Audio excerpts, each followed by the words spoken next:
Barkanku da shigowa cikin sirrin Kannywood.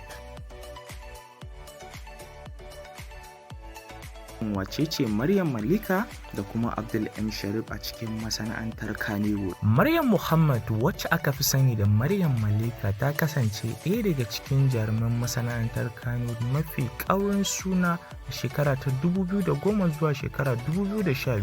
Ta yi tashe sosai a lokacin tare da samun damar fitowa a manya-manyan fina-finai a lokacin tare da manyan jarumai. Tun kafin jarumar ta fara fitowa a matsayin cikakkiyar jaruma, an taɓa nuna jarumar a cikin wani fim tare da yayarta marigayiya Balaraba, Allah ya ji ƙarai, a lokacin ba ta fi shekara 6 a duniya ba. Ta fara fitowa a cikin fim ɗinta na farko mai suna Wacce a shekara ta 2010 kafin daga baya muka ganta a cikin fim ɗin soyayya. Fim ɗinta na farko a lokacin, Maryam ta daɗa suna ne bayan fitan shirin Malika, ƙona gari, adon gari da 24 hours, na gani ina so, tare da jari hujja, da ƙarshe kuma sai Salma da dai sauransu. Bayar jaruman ta yi aure a lokacin, ta sake dawowa masana'antar Kannywood bayan shekaru 10 a cikin shirin da ake cewa Babu Zuciya, Izar So, Gargada, Ke Duniya, Manyan Mata,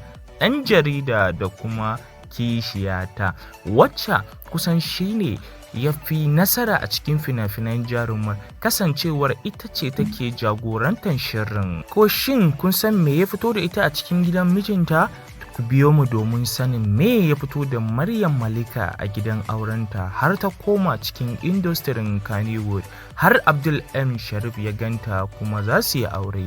Maryam Malika ita ce jaruma ta uku bayan Fati Muhammad Zara Diamond, wanda bayan aurensu ya mutu suka sake dawowa cikin Kannywood kuma suka sake karbuwa a gurin 'yan kallo, saɓanin sauran jaruman da suka gagara karbuwa idan sun dawo. To kaɗan daga cikin shirin namu mai suna Sirrin Kannywood. Ku biyo mu a shiri na gaba domin sake